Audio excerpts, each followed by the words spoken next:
Good day, everybody. My name is Coffee Break, and welcome back to the Coffee Cast, where I'm going to be casting, well, I'll explain this in a moment for you guys, but I'm going to be casting game number 2 of a best of 3 series from MegCon 2013. Now, you might ask, why are you just casting game number 2, Coffee?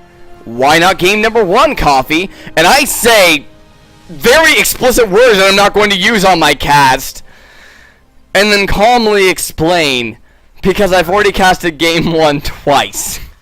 And you might ask, why not upload those, Coffee? And I'll explain, oh so calmly. More explicit words that I'm not going to use on my cast, OBS, is infuriating sometimes. So we're going to keep it there.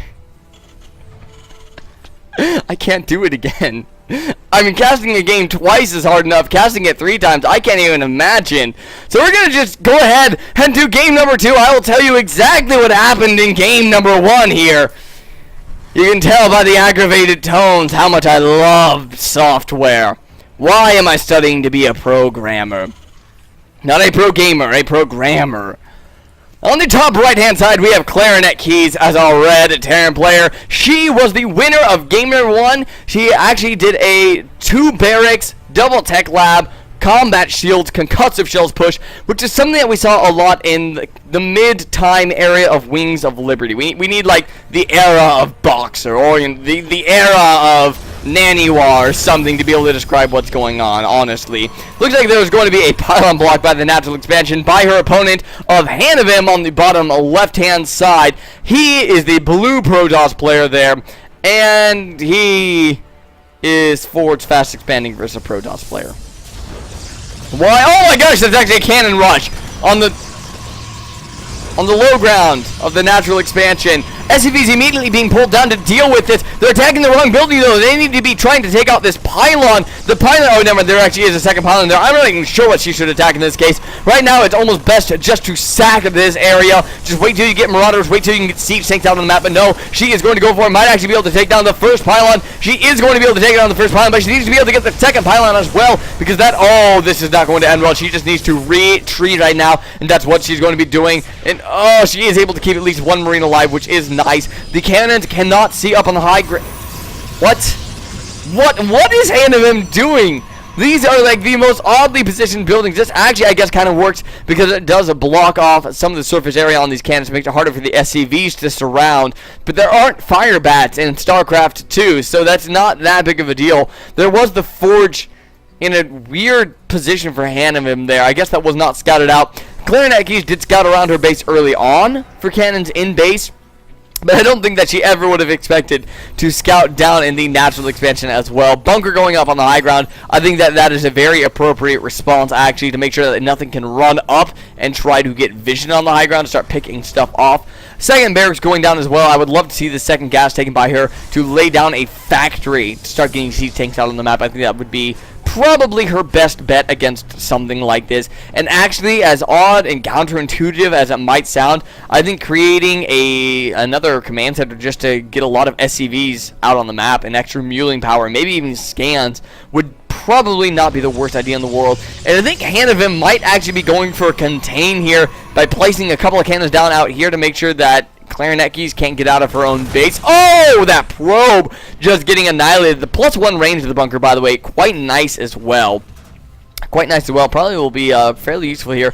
And there we go. We do have the factory coming down the field. Really need to take that second gas blow to be able to really kind of ramp up that siege tank production to a point where she can take all of this out. And oh, there actually is a little bit of vision up the ramp. There's one Zealot granting a little bit of vision, but with the SCV here to repair the bunker and the Zealot down, well, about 3/4 of its health already. Probably not going to work super well. And this pylon over here just sitting, he's super awkward. He's the guy that gets made fun of at the club. He can't do anything right now. And that Zealot did try to run back up the ramp. Didn't work out too well for him, though. Stimpak, by the way, going to be the name of the game for ClarinetKeys this time around. She is slowly beginning to fall behind, though, as Hanaavim does already have a natural expansion up, but this only counts once you kind of start, getting double pro production. We're just sitting on single pro production. There we go, double pro production now coming up. And it really only starts kicking in once you start getting about a 10 worker lead And off of 2 bases until you're fully saturated, it's not that crazy of a lead either. Factory is done. Siege Tech is pretty much ready already. There we go. The Tech Lab is there as well. So Factory going to be pumping out Siege Tanks, and that's going to immediately break up this contain. There's really not much Hanaavim can do about that. I mean, he has done a nice job of containing his opponent to this one base. Starport going down as well. Probably going to start pumping out medevacs, getting ready for a stim push out across the map. In the meantime, Hanaavim actually keeping up on that double probe production, so this is beginning to pay off already. But considering the low number of probes that he had on the map, it's going to be a while until this really starts paying dividends out, especially with ClarinetKeys dropping mules and continuing her SCV production as well. And it looks like Warp Gate Tech just now starting the standard 8-minute, 20 seconds Warp Gate Tech in the robotics facility, all off of one single pylon. You think he would have learned from the last game where he had one Artosis pylon powering up 3 gateways. When that went down, it was just like every Protoss heart melted pretty much. Everybody, there was a disturbance in the Kaidaran. What crap? I don't know enough of the lore to make a bad joke. I tried, guys. I'm sorry. I tried. Looks like she is just in range to be able to see this second cannon here. Unfortunately, she cannot see the other one that is currently powered up all the way back here. We'll need to run something down the ramp to get an eye on that. And it looks like, yep, going to be running a Marine down there. And where's the vision? Where's the vision? Not there. There it is. Oh, a little bit too much vision. A little too much vision. Oh. Ow. Ow. Back over in Hanaavim's base. Not using this forge for a +1 armor quite yet, which is generally the first upgrade you will get in Protoss versus Terran, but is going to be laying down an additional couple of gateways to put him up to 3 gateways and a robotics. Has 2 fully saturated gaps right now. Hanaavim looking to be in a decent position. Apparently ClarinetKeys had finally just plain flat out had enough. She didn't care that she had siege tanks up on the high ground to be able to help take this out. Nope. No, she just wanted this dead. I would be pretty pissed off at this point too if I were ClarinetKeys. So she's really going to have no problem cleaning this up. The one medevac did lose quite a bit of energy, so I feel like any push out across the map might be kind of risky with this low of energy. But it looks like ClarinetKeys is going to be trying an enemy siege tanks, sieged up on the high ground, second command center on the way. ClarinetKeys looking to get back in this game. She is now 10 workers behind, which is starting to be kind of a big deal, I'd say, at this point, especially with Hanaavim continuing that SCV production, and when ClarinetKeys got a little supply block there as well, it just gives Hanaavim all these little opportunities. But that was fairly well played by ClarinetKeys, knowing not just to charge straight down the ramp and trying to kill that off. You know, this is not the most crucial area in the early game, so I'm glad that we didn't see her just try to run down and take that out immediately. One medevac full of units going to be working its way over towards the main base, and really there is nothing left over here to defend. There's the robotics bay right there. That would be a great snipe. Probe snipes always great as well. This cannon in an awful spot, actually. This is a great place to not do anything, really. That cannon actually kind of needs to be out here. There is one cannon here, but again, oh my Artosis pylon, guys. That could do so much damage, bringing that one building offline. Where is she going to be dropping at, though? It looks like over on the side over here. Will she recognize that there is that one very, very undefended pylon in the meantime? One pylon on the north side, ready for counterattacks as well. All the Marines do get dropped off. It looks like this is pretty much going to be scouted out immediately. She is going to be trying to focus on the robotics. No, now wrapping around over into the mineral line. Actually going to be able to do quite a bit of decent work over here if she so desires. But no, going for the cannon instead. I think that's kind of the wrong unit to be shooting right now. The Immortal moving up as well. And there goes the medevac, and these Marines' lives are now forfeit. This one pylon managing to stay alive for the moment. A couple of probe kills did get picked up there, though. Going to put us at 31 to 44. Needs to get up on that double SCV production. Thankfully, she had quite a bit of muling power left over, which is going to help her out quite a bit. It's going to even up the odds, and I mean, really, she needs kind of all the help she can get at this point, because she is fairly far behind economically. But as far as tech goes, she is somewhat still on the same level. There are 3 Immortals out on the map, which are great against the siege tanks if they can get on top of them. The Colossus that should be coming out but are not, because apparently a 4th Immortal is in production. The Colossus will be a good addition to this as well, and Extended Thermal Lance did just finish up. Doesn't look like there are any upgrades on the field quite yet. We do have the +1 weapons as well as combat shields coming up for ClarinetKeys. So definitely, I mean, if there was any doubt before, it is now dispersed. We are going to be going for bioplay, which I think we could kind of figure. A couple of siege tanks in position for defense. I don't mind this at all. Siege tanks actually have been doing decently in PvT lately. I don't exactly know why. I really don't. Maybe it's just because you can get them out earlier, but for the most part, in Wings of Liberty at least, these tanks were a laughing stock. But in Heart of the Swarm, they've just been destroying stuff. And I mean, I personally have gone against a couple of meching players with a lot of siege tanks and just gotten wrecked for it. And I guess my best guess would be because the Protoss side of things has had a little bit of a shift. That is the weirdest split I've ever seen. The Protoss side of things has seen a little bit of shift over more towards the Templar tech rather than the robotics tech, and that makes the siege tanks way more effective when you don't have Colossus ripping through your bio lines. And what? I don't understand that scouting attack path out of Hanaavim there. 4 or 5 more zealots are going to be warped in up there, no charge, which actually is going to make these siege tanks even more effective. The one big reason why siege tanks are less effective is because of the charge and the blink capabilities of the Protoss, and it looks like those are both not on the field. And oh man, ClarinetKeys feeling ballsy right now, going to engage this head on. Siege tanks just now sieging up a little bit late in that battle, and it looks like, oh, this is kind of bad for ClarinetKeys. She's having to fall back. She lost 3 of her siege tanks there, 4 of her siege tanks, but there's still enough bio in that siege tank up on the high ground that's going to make it somewhat difficult for Hanaavim to be able to push in and do damage right there. A couple of medevacs spawning out on the field now. Decent timing on those. Going to be able to get nice and healed up for that bio. But this is a lot of stuff right now for Hanaavim, who's sitting at, well, I guess a fairly even army supply. Where is this army supply right now for ClarinetKeys? We have 3 siege tanks. Oh, she does have Vikings on the field, actually. 5 Vikings.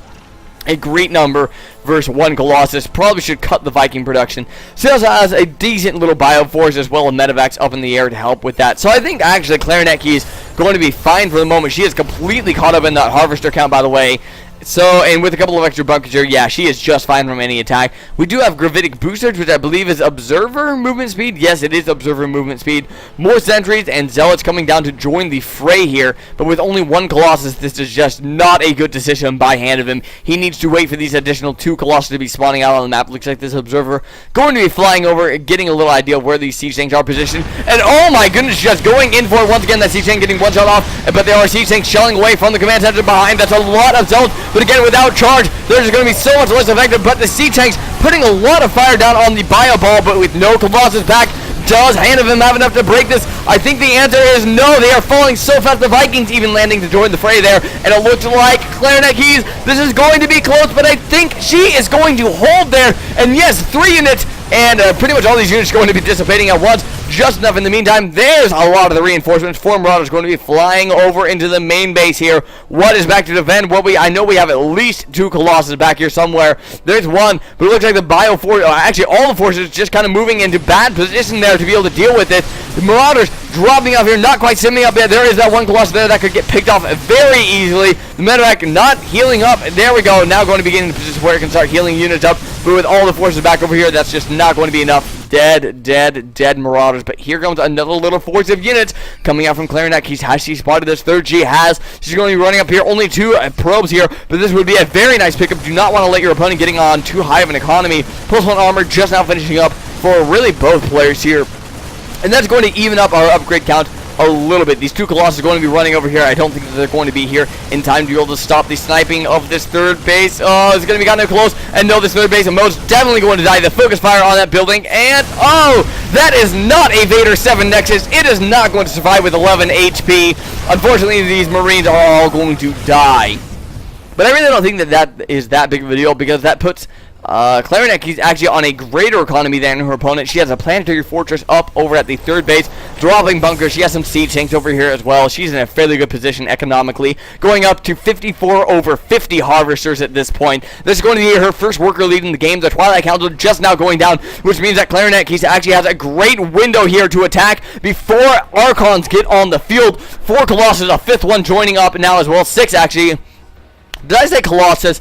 I meant Vikings. I meant the anti-Colossus unit. It looks like Hanaavim going to be pushing out. This is not a good time for him to be pushing out while he's trying to tech into different things, which also includes a Stargate, interestingly enough. I think that that is just, how do I put this nicely? Dumb.